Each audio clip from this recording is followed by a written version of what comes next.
Good afternoon, everyone. It's a pleasure to be hosting a second SRUK webinar in recent times. I'm very happy to be joined by Dr. Elizabeth Price, consultant rheumatologist at Great Western Hospital in Swindon.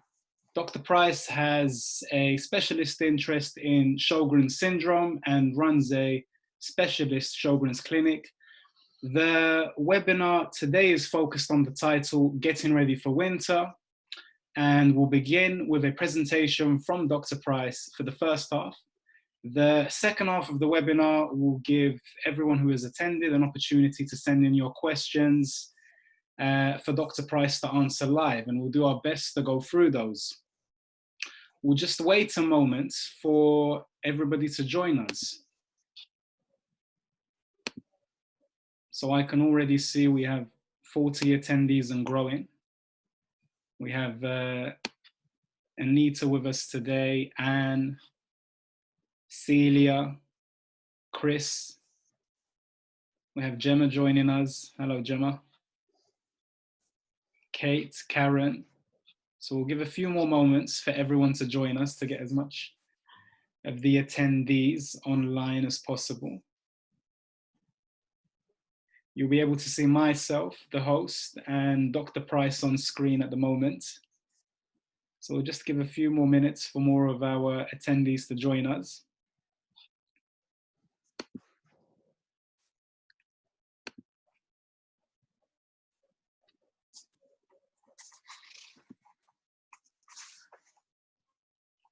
And I'm very pleased to now hand over to Dr. Price. So Dr. Price will be sharing her screen and going through her presentation titled Getting Ready for Winter. So delighted to hand over to you, Dr. Price. How are you doing? Very well, thank you. Can you see that okay? I can. I just checked. Perfect. Okay, I'm a bit of an amateur when it comes to this, so I'm having to be talked through. So to start with, thank you very much to Scleroderma and Raynaud UK for asking me to give this talk, and thank you all for listening. It's a little bit disconcerting because I'm just talking at a screen in an office on my own with the door locked to stop people coming in, and I can't really see you. So apologies if I seem a little bit impersonal. I know we are going to collate questions as you go through, and I'll try and answer those that I can at the end. But bear with me if I'm not able to answer absolutely everything, I will try and cover it.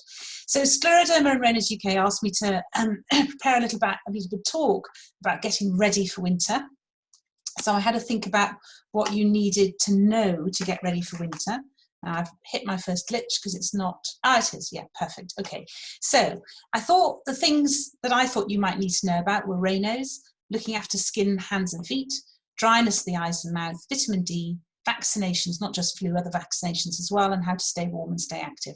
I'm going to talk through those in a little bit more detail.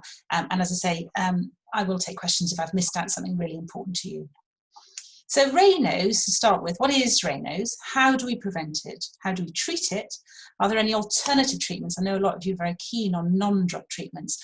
And then finally, we will talk a little bit about the medication that's out there and available for patients with Raynaud's.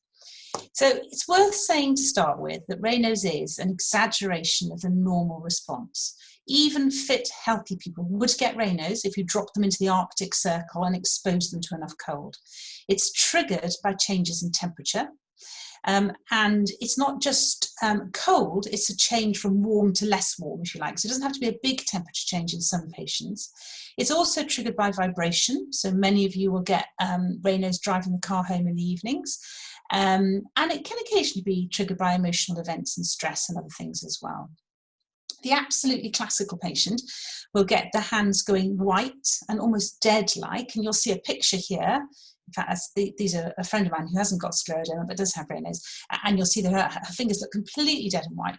And then as they warm up, as the blood starts coming back in, they go blue then red. And the blue represents hypoxia, lack of oxygen to the fingers, and the red is the reflex vasodilation, the flushing that happens as the blood surges back into the blood vessels. And as many of you will know, it can be very painful. When they're white, they're often numb, they don't particularly hurt, but you can hurt your fingers quite easily because you can't feel anything. But when they go red at the end, that can be stinging and burning and really very unpleasant. In medicine, we tend to distinguish between primary and secondary. And what we mean as doctors between primary and secondary is that primary Raynaud's is where it occurs on its own. That is by far and away the commonest form of Raynaud's. In secondary Raynaud's, it occurs in association or secondarily to another condition or connective tissue disease most likely, and most usually scleroderma. Although in fact, I mean, I deal with lots of other patients with other conditions such as Sjögren's, and a lot of them will get Raynaud's as well as part of their disease. So it isn't exclusive to scleroderma, although the very severe end of the spectrum tends to be in the scleroderma patients. It's worth bearing in mind that this is something that happens in the normal population, particularly in the young female population, and many young girls will develop Raynaud's at or around puberty, and we reckon 3 to 20% of normal women will have Raynaud's at some point in their lives. It can be affected by hormonal changes, so it often presents at puberty, gets worse during pregnancy. I've noticed a few patients getting it worse when they go on the pill, and then when they go on HRT in later life. And as a consequence, we quite often recommend that patients with Raynaud's try and avoid the combined pill. And if you look at the pill, it's the estrogen bit of it, not the progesterone bit of it that's the problem. So it's perfectly safe to have the progesterone-only pill, which you or I would know as the mini pill. It's always common in women, and particularly in thin women, as I've already mentioned. So simple things, what can you do to treat this? Well, the first thing to say is that prevention is better than cure. Always try and prevent getting your Raynaud's in the first place. So try and avoid changes in temperature, avoid going out when it's very cold, or wrap up warm before you do. Remember that your body will retain heat if it's warm to start with. So try and get yourself warm before you leave the house, and make sure you've got enough layers on. And don't just think about warming your hands and feet. Remember, you've got to warm your core. So the way that Raynaud's works is it's your body's response to cold, trying to conserve warmth for your heart, your lungs, and your brain. So if you keep your heart, lungs, and brain warm, your body's less likely to produce Raynaud's. So to do that, you need to wear, your vest, your layers, your thermal underwear, and a hat. That's really important. I often recommend that patients pay a visit to a ski shop. Ski shops are brilliant. They've got some amazing technology now for keeping you warm. You can buy these really thin but really very effective inner layers, thin clothing that you wear next to your skin. You can wear these little inner hats and even inner gloves. So I would recommend that if you do suffer with Raynaud's, you think about wearing 2 pairs of gloves, a thin inner pair made of silk or of some nylon synthetic fibre like fleece-like material, with a thicker outer pair on the outside, because if you can trap a layer of warm air between these layers, that acts as an insulating factor and will keep you warm. Don't dismiss exacerbating factors. So there are some things that can make Raynaud's worse. Certain drugs can. Now, I appreciate it's very difficult sometimes to avoid certain drugs, but we know, for instance, that beta blockers can make Raynaud's worse. And beta blockers are drugs that are often used for blood pressure. They're sometimes also used for palpitations. They're sometimes used for tremor. So they're used quite extensively, and they can make Raynaud's worse. And the way they do that is that they narrow the blood vessels down, and that can be a big problem. We've already talked about vibration a little bit. Driving your car is one example, but using vibrating machinery.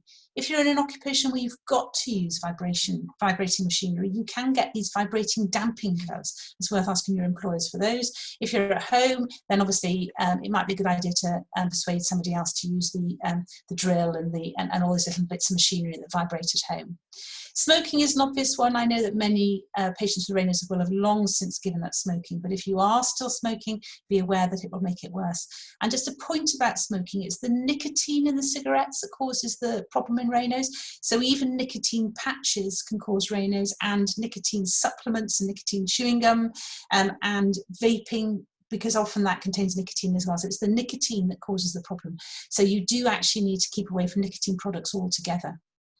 You can buy nowadays quite good hand and feet warmers. I use these myself when I go skiing. Not I go very often these days, but the top ones here, the hot hands, they're an example of they look like a tea bag. They've got little iron filings in them. You activate them by shaking, and then you pop them in your gloves or in your pocket. They're really very effective, and they will last 4 to 6 hours or so. And if you're just using them to go out for a walk or a ski session, then that's long enough. But they're not reusable, so they work out quite expensive. I think I worked out they're about £1 a go, those particular ones.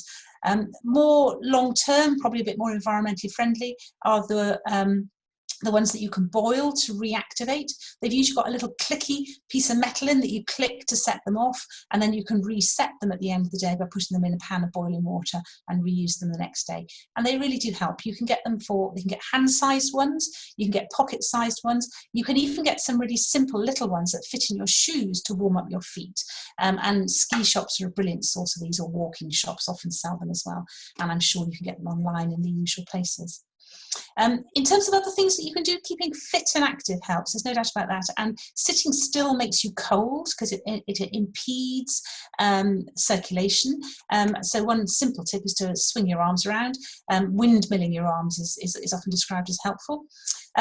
This little bit about crossbody bags is to remind me to tell you not to carry carrier bags and handbags in your hands, because they can cut across your palms and cut off the circulation to your fingers, and even on your shoulders. Some people find that a problem. So wearing a crossbody bag where the strap goes across your whole body and the weight is distributed, or even better, a backpack, can help. There are some patients who use ginkgo biloba. It's a herbal remedy. It's available in health food shops. There have been some scientific studies looking at it, and it is better than placebo, better than a dummy drug. So in the study that I managed to find on ginkgo, there was a 56% reduction in severity of attacks in patients taking ginkgo biloba, compared to a 27% reduction in patients taking the dummy drug. But note, there's quite a big reduction in patients taking a dummy drug, and that's something that's really interesting to note about rheumatology and rheumatology studies, is that very often we pick up a big placebo effect, which means that you don't actually necessarily have to do anything very proactive to make patients feel better. Just looking after them carefully can work. Omega-3, I know a lot of you will take that, and there is a little bit of suggestion that it improves circulation. Interestingly, I could find no direct evidence for it, but interestingly, lots of patients reporting they felt better on it. And omega-3, we know, is very good for your heart and very good for your circulation, so logically I think it'd probably be helpful for your Raynaud. And it's the main ingredient in fish oils, so if you already take fish oils, or if you're a big oily fish eater, if you eat oily fish 3 times a week or more, then you wouldn't need to take supplements as such. If, though, you get to the point where you've tried all of that and you are struggling, then there are some medications that might help. Now, all medications come with a little bit of a safety warning, in that not all of these drugs are suitable for everyone, and they will, in some patients, cause side effects. Sometimes knowing what the side effect is helps pre-warn, pre-arm you, and you can take that into account. So the first group of drugs that doctors like myself tend to use are what we call the calcium channel blockers, and the commonest one of these is a drug called nifedipine. Interestingly, over the course of COVID and Brexit, there's been some problems with nifedipine in that we can't get the supplies in as easily as we used to through the pharmacies. So many of us now use amlodipine as an alternative. And the clue here is they all end in "ine," pine at the end, I-N-E. And they are, as I say, traditionally blood pressure tablets. And they come in different forms, slow acting and short acting. Now, the main problem with these drugs is they drop your blood pressure. Many of you may already have low blood pressure to start with. If you're young, female and slim, you're almost certain to have low blood pressure. And dropping your blood pressure too quickly or too suddenly can make you feel very lightheaded. So you need to be a little bit careful if you're starting these for the first time. There is some evidence that taking the sustained release preparation is less likely to cause problems than taking a short-acting preparation. So very often you'll be prescribed one that's got MR, modified release, or SR, slow release, against its name, and that's a bit better. If you're very nervous, one little top tip is to take it at night time, your first dose, before you go to bed, just to test it out, because then if you're lying down, it's not a problem. But in general, what I recommend with these sort of drugs is that patients take them in the mornings before they're going out. Some of them are twice a day dosing, but if you're in the evening and not going to get cold again, you might decide not to bother with the afternoon dose. And that's different from when you take them for blood pressure. When you'll be told for blood pressure, you must take them regularly throughout the day and on an ongoing basis. And certainly some patients only take medication in the winter months and skip it in the summer months. If the calcium channel blockers don't work for you or don't suit you, then the next step is what we call the ACE inhibitors, or angiotensin II receptor blockers, such as losartan. Again, very similar blood pressure drugs, extensive long-standing track record in blood pressure. One extra little side effect to look out for is that these can make you cough. There are other blood pressure tablets we use called alpha blockers, and prazosin is an example of that. If the blood pressure drugs don't suit you, you don't get on with them, then you might be offered something called an SSRI. One of the commonest ones of these is a drug called fluoxetine. They were originally developed and used in patients with depression and mood disorders. But interestingly, there is evidence they do help Raynaud's. And the benefit of them over the conventional blood pressure tablets is they're less vasodilating, so they're less likely to drop your blood pressure. So if blood pressure is a problem or blood pressure dropping is a problem, then these drugs might suit you. A drug that we're using more and more of now is a drug called sildenafil. This is a PDE5 inhibitor. Those of you who've tried it or know a little bit about sildenafil will know that it was originally marketed as Viagra. And I probably don't need to explain to many of you that Viagra has been a great success, been marketed for its ability to cause dilatation in certain extremities, but also works really well for hands and feet and has really transformed the lives of some patients. You obviously take it in a slightly different way, in that you take 25 milligrams of it up to 3 times a day, and you can increase that up to 50 milligrams 3 times a day. It's usually well tolerated. The main drawback, as with the blood pressure tablets, is it drops your blood pressure, and we usually recommend that when you first start it, you take it in the evenings at bedtime, just to give it a go and make sure you're okay on it. When these drugs first came on the market, they were incredibly expensive and we were massively discouraged from using them, but the price has plummeted in recent years, and as a consequence we're using them more and more. Some GPs are still very nervous about prescribing these drugs because of their track record in other conditions, and if that's the case, you may need to discuss with a specialist, and your specialist could probably initiate them, and then your GP might be happy to continue them. Other things that we don't use very often now, we used to, before we had access to some of these better drugs, we used to use topical GTN, which is, GTN's a substance that's used for people with heart disease to dilate up blood vessels around the heart, and there was a little bit of a vogue for putting GTN ointment on fingers and toes to see if that dilated up the blood vessels. It probably does work, but it's a little bit messy and a bit inconvenient, and I can't remember the last time I actually prescribed that. And then there are a couple of fancy things which are limited to specialist use only, but which you might be recommended if you go and see a rheumatologist or a specialist rheumatologist. Bosantam is what we call one of the endothelin-1 receptor antagonist drugs. These are a fairly new class of drugs. Again, when they came out, they were phenomenally expensive, but the price has come down in the last year or two. And they were originally used more or less exclusively for pulmonary artery hypertension, but are now sometimes used for severe Raynaud's, where you've got ulceration and, on the fingertips and ulcers that are not healing. And then finally, good old-fashioned intravenous drugs such as iloprost. We don't use so much of these now because all our other drugs are more effective. They can help. Iloprost used to be very effective. We used to have a little group of patients coming in pre-winter to have their 3 days or 5 days of iloprost, depending on how they went on it. The problem with it is that it does involve coming into hospital for an infusion, which is quite disruptive. It can be done as a day case, but it does give you a thumping headache. It makes you feel a bit washed out and unwell for a couple of days. So we use less of that now, I'd say, and more of the simpler oral agents. Things to point out that can make Raynaud's worse and which you might have to look carefully at controlling well. Diabetes probably worsens Raynaud's, partly because it affects the nerves to the fingers. And we know that the better the diabetic control, the less the complication rate. So if you've got diabetes, it's worth working really hard on getting the control better and asking your doctor to help if you need that.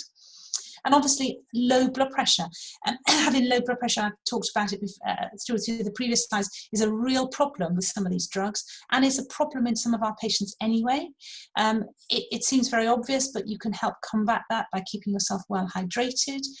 Some people do wear compression stockings, the sort of things that you wear on a flight, and they work by pushing the blood that pools in your ankles and feet back up into your circulation. And all of this is helped by improving fitness levels. And there's no doubt that patients who are fit do better no matter what. Unfortunately, I haven't got a cure for age.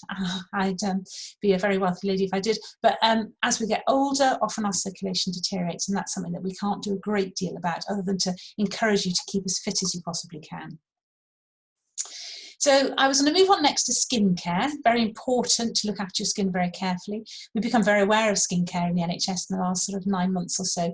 Everyone's been washing their hands somewhat obsessively on the wards, and you can imagine we've seen a lot of problems in our nursing and healthcare staff with contact dermatitis and dry skin. And the same goes for patients with Raynaud's and for normal individuals. There are some very obvious little pointers to point out here. Please keep away from heavily perfumed soaps and bubble baths. And I wouldn't use a bar of soap as such at all if you can avoid it, because that's quite a harsh way of cleaning your skin. I would go for the liquid soaps, often advertised as being non-soap washes, and they don't contain soap at all. So things like E45 wash cream, Sebamed, which is made specifically for people with dry skin, and so forth. And nice simple products that haven't got perfumes in. There's a whole range on the market, from very good value to very expensive to very luxurious. You need to work out what works best for you. Some of them might be available on prescription. That does depend very much on your local GP, but it's worth thinking about if you're having to use these regularly. Obviously, a lot of us these days are using hand sanitizers. And we're being recommended to use those, and obviously being very careful to use them on a regular basis. Just be aware that they contain alcohol, and alcohol is very drying for your skin. I found a couple of things that help with that. So my personal favourite is this one here. I can't remember what it's called now. Instant Vitality Gel, which is actually an aloe vera based sanitizer, which is aloe vera and some alcohol in it as well. And I find that that's kinder to my skin, and given that I'm working in a healthcare environment, I'm to put sanitizer on all the time, I'm using that. But you can also get, and I did a bit of a Google search, you can get some really helpful non-alcohol sanitizers that are actually sold for children's use. And I think maybe, you know, if you're struggling with your hands, it might be worth looking at those sort of things. You almost can't moisturize enough, so don't be worried about putting too much on. And just to go on about looking after hands and feet, do be careful about washing and drying your feet very carefully. It's a bit of a diabetics will know this, but it's very easy to leave damp patches between your toes, which can encourage fungal infection. If the circulation to your feet is poor, then you'll struggle to clear that sort of thing. So again, be very careful, avoiding the harsh alcohol gels we've talked about. Do be careful with your nails. If you've got diabetic feet in particular, you'll have numb feet. You won't be able to feel your toes. Many of you with severe Raynaud's won't be able to feel your toes. You won't notice if you nick yourself when you're cutting your toenails. If you're not confident about cutting your toenails yourself, get some help. Get a member of the family or one of your healthcare team to help you with it, or refer you on to someone that can help you with it. Nail varnish does look very pretty, but I'm afraid it's very drying. It strips oils out of our nails, and it's not good for you in the long term. Save it for special occasions. And another simple tip is to slather on moisturiser at night and put a pair of cotton gloves and socks on to hold the moisture in. You can buy, I realise, some very fancy masks now, commercial ones for moisturising your hands and feet overnight. But you can get a very similar effect simply by putting on a pair of cotton gloves or socks.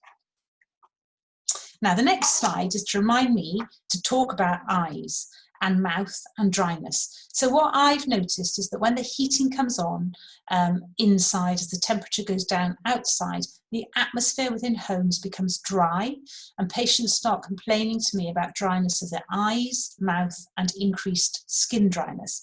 And I wanted to show you this picture to explain a little bit about the eye and what you can do to help, and why treatments you're on may not be helping as much as they could. So just to point out that the surface of the eye, this is a cut through the surface of the eye here, this is the actual eye surface at the bottom, these finger-like projections. And this is the conjunctiva, which is the surface of the eye. And the first thing to note is that it is not flat. And the reason for that is that having little projections on it increases the surface area and allows your tears to cling to your eye. Because if you think about it, you're stood up and your tears sit on your eye and shouldn't roll off. The reason I wanted to show you this was that if you use eye drops, and I know many of you do, check if they've got preservative in, because if they've got preservative in, over time, the preservative blunts or nibbles away at those projections and reduces the surface area of the eye, which means the tears don't cling on as well as they should. And that means that the tear drops and your own tears roll off the surface of the eye. So if you use eye drops, look for a preservative-free one. You can get them on prescription. The next thing to say is that this is the watery layer. This is what you and I think of as tears, and you can replace that with watery tears. But on top of it is an oily lipid layer, which is produced by these little glands called meibomian glands in your eyelids. That lipid layer is really, really important. It does two really important things. First of all, it lubricates the surface of the eye. So when you blink, it's not itchy or dry or gritty.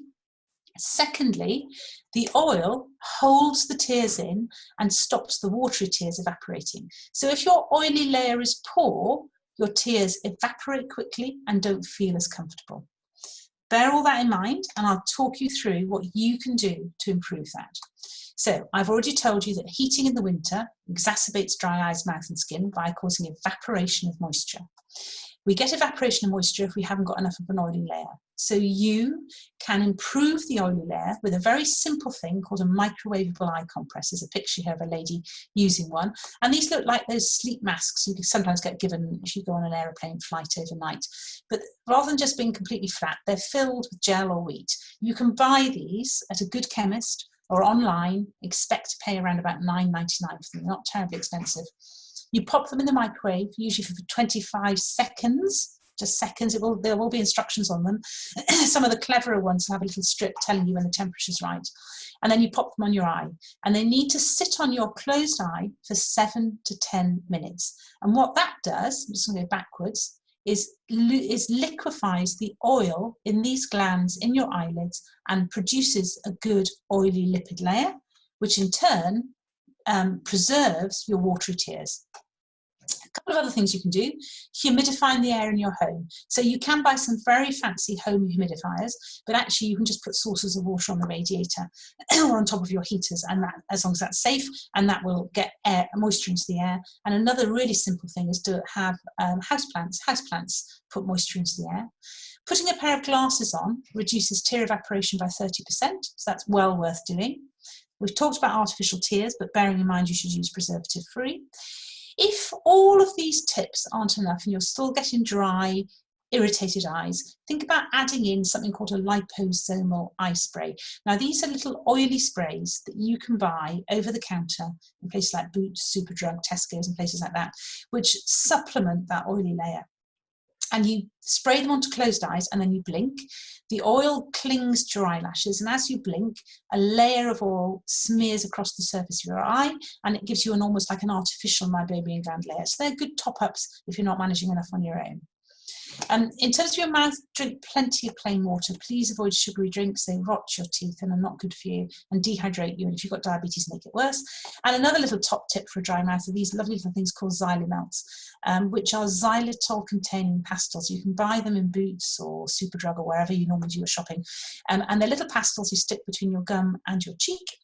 And they slow release moisture into your mouth. They're made of xylitol, and xylitol is a really amazing stuff. It's an artificial sweetener, but it's a natural artificial sweetener. It's extracted from birch trees. But interestingly, there is good evidence it repels the bacteria that cause tooth decay. And that's really important if you've got a dry mouth, because dry mouths get more tooth decay than normal mouths. The next thing I want to talk about was vitamin D. Vitamin D is often referred to as the sunshine vitamin because the biggest source of vitamin D is the sun on your skin, converting vitamin D into the active form. You may not be aware, but up to 1/4 of the UK population is deficient in vitamin D, and in the winter months that rises to 1/3. It's commonest in women. Commonest in people who remain indoors, so often people with rheumatic disease spend more time indoors. It's particularly common if you're dark-skinned because you need more vitamin D to convert to the active form, and particularly common to be deficient if you're somebody who, for cultural reasons or for other reasons, remains very well wrapped up and doesn't expose your skin to the sunshine or to the fresh air. Bear in mind that many of you, if not most of you, will be low in vitamin D, and vitamin D is very important. It strengthens your bones and muscles, it reduces your risk of flu, and in fact there's some evidence, which has not yet been fully confirmed, it might reduce your risk of getting COVID. So vitamin D is always worth having. There are dietary sources, so oily fish, salmon in particular, eggs, etc., have got lots of vitamin D in. Not much in vegetables, you'll note looking at that. And many people, if they think they're low, will take a supplement. You can buy some over-the-counter supplements from, again, your local chemist. You should be looking at trying to take 10 micrograms of vitamin D a day if you think you're low because of lack of sunlight or because of lack of dietary sources. But worth thinking about. I thought I'd talk about vaccinations a little bit. So I hope you've all either booked, had, or are about to have your flu vaccine. So there's a big push in the NHS this year to make sure everyone gets flu. And there's lots of reasons for that. Firstly, we're looking at COVID increasing over the winter months, and the last thing we want is a flu epidemic on top.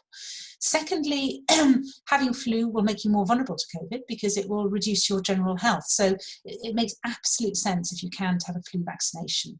The NHS will offer it free to an increasing number of people. So if you're 65 and over, if you've got certain underlying health conditions or pregnant or in a long stay residential care, you'll just automatically be offered it by your local GP surgery. And everyone in health and social care now has been offered it. In fact, I've already had my flu jab. The NHS is hoping before the end of the season to reduce the qualifying age to 50. But there is a slight issue about that in that they're already overwhelmed giving it to the older patients and those vulnerable patients. And there are limited stocks of flu vaccine out there.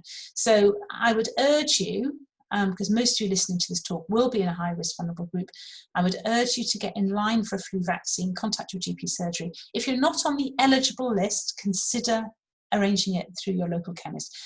There's a fairly nominal charge for having it done. I think it's around about the £15 mark at Boots and Tesco's, etc. And at the moment, they are still offering it to individuals. So I would recommend it. I certainly send my husband and my family off to have it because I'm aware that the last thing I need is looking after someone at home with flu, and I'm trying to look after my patients at work as well. A couple of other vaccines, just to mention in passing as we're talking about vaccines. Shingles vaccination is something that's being rolled out on the NHS. It is all a little bit bizarre, but you're being offered it at the moment if you're 70 or 78. And that's to try and catch the cohort that need it. If you missed out on your shingles vaccine but are eligible, you will remain eligible until you're 80. But unfortunately, once you're over 80, the NHS won't give you a shingles vaccine because there is some evidence it's less effective in that age group. But again, if you're offered it, please say yes. Shingles is a really horrible disease, and the last thing you need this winter is to be run down with a bout of shingles when everything else is going on.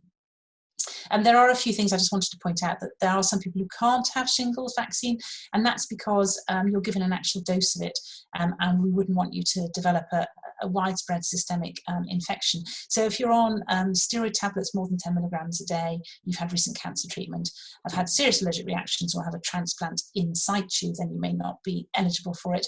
But you should always discuss it, because if you are eligible, it's on the whole a very good thing, and we try and persuade our patients to have it, particularly if they're going on drugs that might suppress their immune system in the future. So having it prophylactically is a good idea.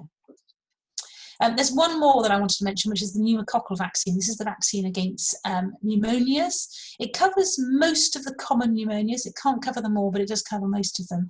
Interestingly, they now offer it to babies and have done for the last few years. But adults aged 65 or over are eligible. It's usually a one-off, so you only need to go once and have it. It can be repeated if you're particularly high risk, but it certainly doesn't need to be given within 5 to 10 years. And it's certainly worth thinking about. Again, this winter we're particularly concerned about people getting COVID and then going on to get pneumonia, and this might just be the vaccination that makes the difference. So please think about it if you're in a vulnerable group. I was going to talk a little bit about chilblains.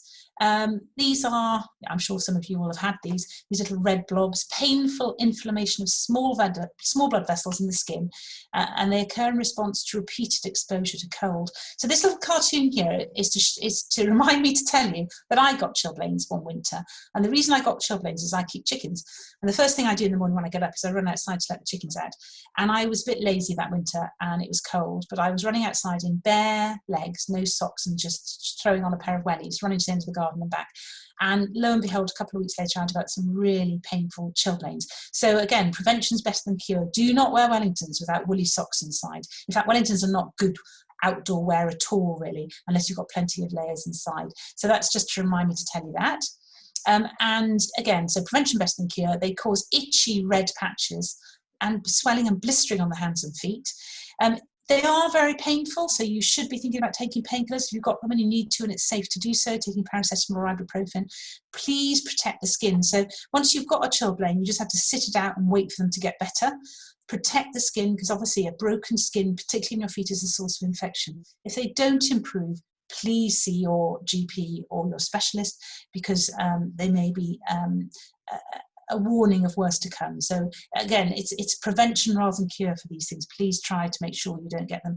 A couple of years ago, I had a Czech doctor doing clinics with me, and he was horrified the footwear that the young girls locally wore in the winter. They'd come in little ballet slippers and pretty little shoes, and he said, oh, in the Czech Republic everyone wears boots all winter.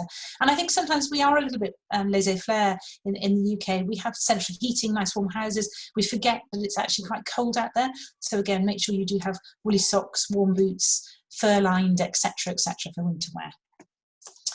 Staying warm, again, we've talked about this earlier, but it is obvious that you need to wear layers and stay warm inside and out. Don't be embarrassed if you put a hat, gloves and scarf on inside. If that's what you need to keep warm, it's better. Warm drinks are obviously helpful to keep you warm. There is some evidence that wearing the fluffy blankets closer to you is better, and the thinner ones on top. And the reason for that is that fluffy things trap air, and that air acts as an additional insulating layer, and then have a thinner, denser layer on top. So this cat's very lucky because it's got its own fur, but if you had a furry blanket on and then some thinner layers on top. Invest in some draft excluders. You can make these quite easily actually if you haven't got any already. Don't think about putting up winter curtains or an inner lining to the curtains.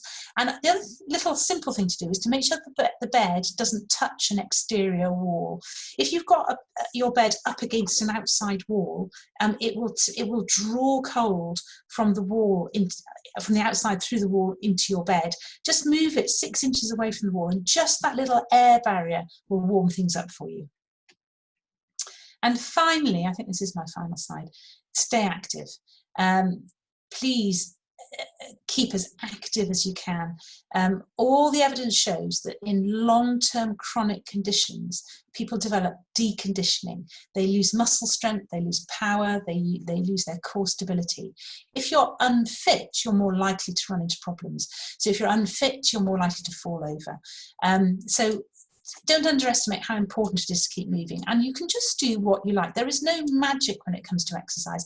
I usually recommend that my patients walk, because walking is free, it's outside your back door, we can all do a little bit. But you know, if you enjoy dancing, then dance. It doesn't really matter, do it indoors, doesn't matter how daft you look, as long as you keep yourself moving. Movement improves muscle tone, improves balance and coordination, and keeps your circulation going.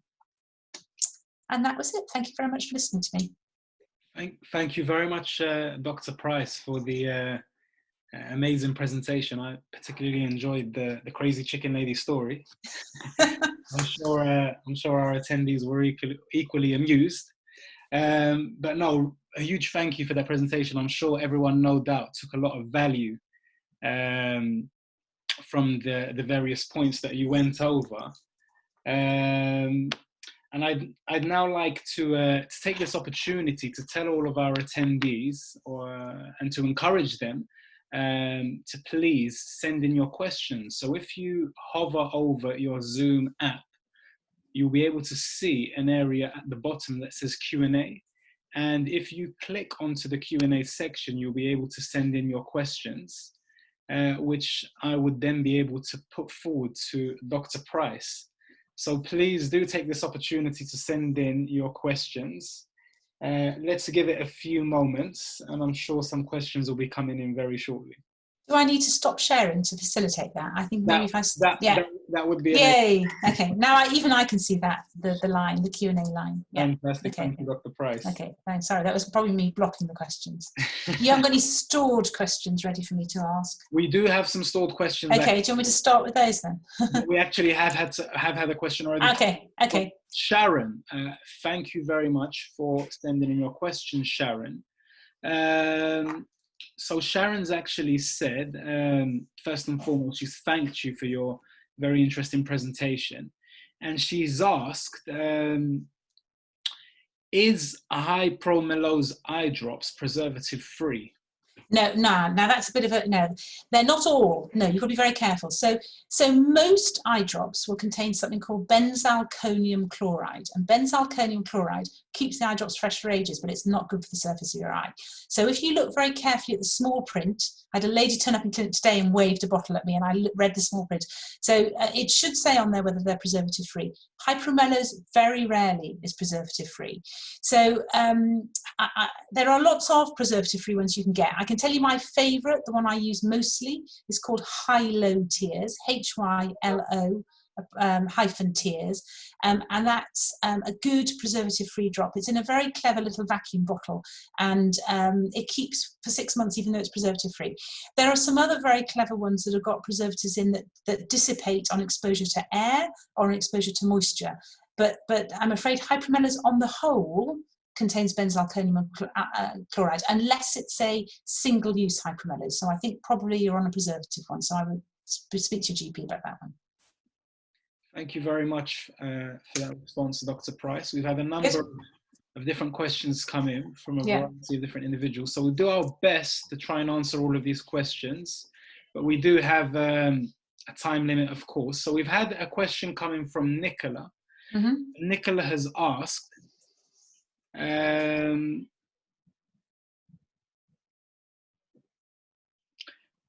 bit of a difficult one to actually, struggling to actually understand that question properly. Can I see it? Hang on, maybe I can see it. Nicola Haycock? That is correct. Okay. How efficacious? So how good? Okay, right. So, yeah, you're right. Not all of these drugs work, and not all of them work all the time. If you've got Raynaud secondary to scleroderma, they're less likely to work, unfortunately. You're on your third variety. You don't say how far you've got down the list, but the one that I think is probably most effective for bad Raynauds is sildenafil. And that's the one you would need to get that on prescription, obviously, and discuss it with your specialist or your GP. But not everyone, and the trouble is, not only do they sometimes not work, sometimes you just can't tolerate them. So it's not uncommon to have these drugs failing. And the fact that I talked about 6 or 7 different drugs tells you that there is no one size fits all. I'm going to wave at the light though, that's better, come on. Sorry, I've got one of these automatic lights that switches itself off if I sit still for too long. Okay, so sorry, yeah, there is no easy answer. You might be particularly resistant to the drugs, yeah. Thank you for your help on that one, Dr. Price. Yeah. We've also had a question coming from Kate on shingles, and Kate has asked, should one still get a shingles injection even if you have had? Yeah, I would consider it. The evidence, because of course the trouble with shingles is that shingles isn't really a primary infection. You may not know this, but actually, if you've ever had chickenpox, the chickenpox virus lies dormant in your body and can reactivate as shingles when you're run down or older or going through a stressful period. So the fact that you've had shingles tells me that you must have, decades ago probably, had chickenpox. It reactivated once. The evidence is that the shingles vaccine reduces the chance of it reactivating again. So do think about having it, yes. Thank you again, Dr. Price. Another question is coming from Rachel. Rachel has asked, can repeated Raynaud's attacks cause longer-term damage to the blood vessels in the hands and feet? Okay, so it does depend on what type of Raynaud's you've got. So I get Raynaud's. I get very mild Raynaud's if I go out and, do daft things like put wellies on with no socks to let my chickens out in the morning. And, my feet come in like blocks of ice. But I've got good circulation normally, and I recover completely with no harm. If you've got really severe Raynaud's, usually in association with scleroderma, then what can happen over time is you can get damage to the underlying tissues. And what you'll see in some patients is that the tips of their fingers, the palps of their fingers, rather than being nice and fleshy and squidgy like mine, become flattened and damaged. So in those patients, you get skin damage as a consequence of the Raynaud's. And also, I don't know, many of you will have had a little fancy test where they look with a magnifying glass at your cuticles to look at the nail folds. We call it nail fold capillaroscopy, but it's just just a way of getting like a light into to see what your blood vessels are like. And what we see is that the blood vessels change over time in people with scleroderma. They don't in normal primary Raynaud's, but if you've got scleroderma-associated Raynaud's, what happens is that these little tiny blood vessels become more irregular, and they can drop out and you can lose them. So I think it depends what type you are, but in theory, yes, is the answer. But the simple answer is yes, but not always. Thank you, Dr. Price. We've had an interesting question coming from Elaine, and she's asked if there are any tips on keeping. It's an interesting question. If there are any tips on keeping fingertips warm during exercise when palms get sweaty. Yeah, that's really difficult, isn't it? Yeah. So I can imagine. So I do quite a bit of cycling and things. So when your hands are on the, the handlebars, you'll get cold fingertips, but you'll still have quite sweaty palms. Yeah, I can imagine that happening. Oh, I don't really know. I suspect keeping them moving helps. Keeping the circulation going. You're like playing imaginary pianos. Obviously, you can't do that on your bike without falling off unless you're very clever. Maybe adjusting the gloves you wear. So I would say probably, gloves get damp inside. So what you probably mean is that you're not wearing gloves at all. You almost want the reverse, don't you, of those fingerless gloves. You want gloves that are fingers only, I suspect, don't you? I've got no easy answer for that one, other than to say that if you're exercising enough to get sweaty, you're obviously doing yourself a lot of good. And I'm assuming you'd get a bit hotter as well. Yeah. So exercise increases your cardiovascular, your heart output, increases the amount of blood pumping through your circulation, through your system. So actually, it's phenomenally good for Raynaud's, interestingly. Yeah. Thank you, Dr. Price. A question is coming from Julie, and Julie has joined a number of attendees in thanking you, and she's asked, it's a bit of a complicated question again. It is, whether if she does unfortunately catch COVID, which we hope of course she doesn't, will it affect her more severely because she has diffuse systemic scleroderma? Okay, so that's a difficult question to answer. So I can tell you what I know about it, and so part of the problem with COVID is, although we know a lot about it, it's actually been around for less than a year. So some of the evidence that we're relying on is still in its infancy.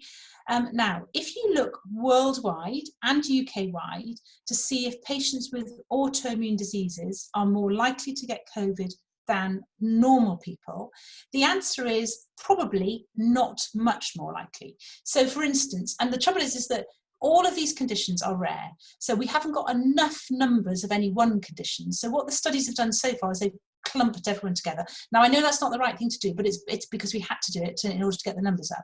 So if you clump all the autoimmune rheumatic diseases together, so that will include scleroderma, lupus, rheumatoid, etc., and you look at the risk of getting COVID compared to a completely normal population, the risk is around about 1.2. Now, to give you that and what that actually means, I'm a fit, healthy person. You could imagine my risk would be 1.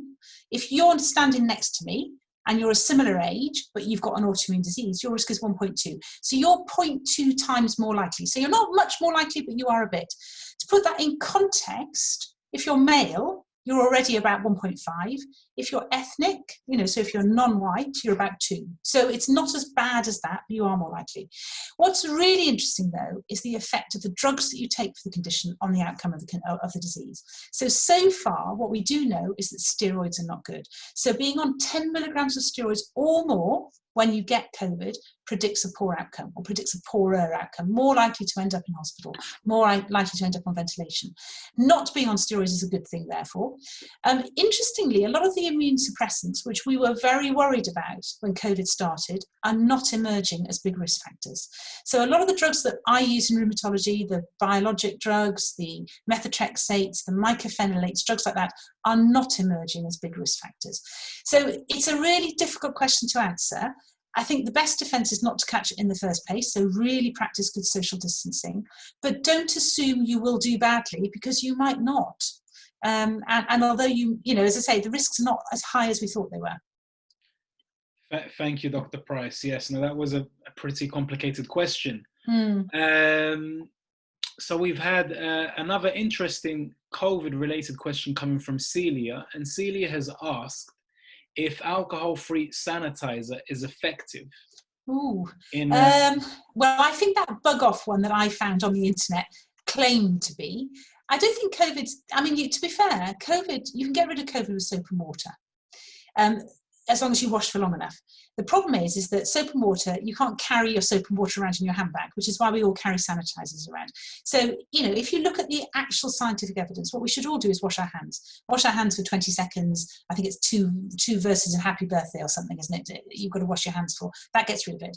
But actually, in a practical time, you hop on a bus, you can't wash your hands. So sanitizer in your handbag. So that's what we're using it for. We're using it as a second layer of defense.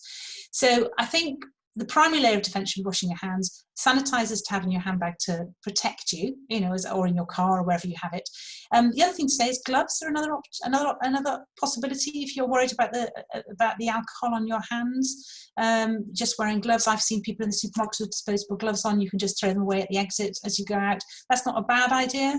Protect your hands altogether, particularly if you've got the trouble with alcohol gel is if you've got a cut on your hand and you put alcohol gel on, you really know about it, don't you? It's absolutely uncomfortable. So, you may be reluctant to use it in those circumstances. And if you've got, problems with your hands because of the Raynaud, then that make it more difficult for you. Thank you, Dr. Price. We've also had a comment from Edith come in, and she's just said a great deal of excellent information. Thank you so much. So I just wanted to pass on that information to you, Dr. Price. Mm-hmm. Another question has come in from Becky, and Becky has a concern around her dentist appointment. She's currently struggling with tightness of the skin around her mouth because her mouth often split as they associate. Yeah, that's a really difficult problem. So we know that in scleroderma specifically, the mouth opening reduces, and many of you would have been asked to do this 3-finger test. Can you get three fingers in your mouth that way round? And of course, with scleroderma, you won't be able to do it over time. Keeping them moisturised, yes, you're right. A good dentist will be able to get round it. If they do split, be very careful. One thing I often see in the splits is a little bit of thrush, because you've got dry skin, you've got split skin, and it's a real breeding ground for thrush. So yes, keep it moisturised. One top tip when you moisturise, don't get your pot and do this and then that, because you're just spreading any infection or any thrush from one side to the other. So if you're moisturising around your lips, use a cotton wool bud, use one end on one side, turn it round and use the other end on the other side. So that just avoids carrying any infection around your mouth. Use Vaselines, use oils, talk to your dentist. Dentists are really sympathetic with scleroderma. They do understand what it does to your mouth, and they should be able to get round it. And they can use these special instruments now. I mean, they can examine children's teeth, and obviously, so they must have clever ways of getting around it. But I do sympathise. It's a difficult problem. Thank you, Dr. Price. We've had a very detailed question coming from Lucy, and Lucy has asked the question around the flu jab. She's wanted to ask about the benefits of the flu jab for people who are on long-term immunosuppression. Is it effective when your immune response is dampened by the immunosuppression? Yeah, so that is a problem. Yeah, so flu jabs and all vaccines, in fact, rely on stimulating your immune system to produce antibodies to protect you in the future. And you are right, being on immunosuppressants blunts the response. So in an ideal world, if we know we're about to start someone on an immunosuppressant, we say, try and get your flu jab or your pneumonia jab before you have the new drug. But that's all well and good, but many of you will be on immunosuppressants long term, and many of my patients are. And I would say that although you do get a slightly dampened response, it's still worthwhile having. So it's still enough to make it worthwhile. The one thing that definitely damps the response is steroids. So if you're on steroids, if you're on high dose steroids, try and have the immunizations when your dose is lower, or you're off steroids altogether if possible. And I would encourage you still to have them. You also asked, is there a risk of having a flare of your condition? I don't think so. We've never really seen that. I think lots of things flare your condition, but it's unlikely that a vaccination will. Thank you, Dr. Price. We've had an interesting observation and question coming from Sharon, and she's stated that she's noticed more eye irritation from wearing face coverings. My eyes are often red raw after I have been wearing a mask for a while. Oh, that's really interesting, isn't it? So I think these face coverings are not without problems, are they? They can cause steaming up of your glasses and all sorts of things. I suspect it's evaporation encouraged by the mask. I'm not sure there's any easy way around it. So what I have observed is that if you can get the mask to fit really well underneath your eyes, that stops the expired air going up and steaming up your eyes and causing irritation. So a really snug fit does help. I know a lot of the cloth ones don't fit very snugly at all. The ones we use in hospital, which have got almost like a little bit of metal, like a pipe cleaner, I suppose, inside, fit a bit more snugly and they can help. And I have seen people put them on and then put their glasses on top, and that helps a bit as well, because the glasses press them down and stop the steam coming up. But I think there's no easy way around it. They are difficult, but I still say we should wear them. We all need to keep ourselves safe. Thank you, Dr. Price. We've had a question coming from Sharon, and Sharon's just asked for the name of the eye drop that you recommended. Oh, right, okay. So the one, my favourite, there are other makes available, is High-Low Tears, HYLO-Tears, Tears. There is and that's a prescribable eye drop. There is an almost identical one that you can buy over the counter if you want to try it yourself, called Hycosan, HYCOSAN. And they're preservative-free, multi-use eye drops, and they're quite good.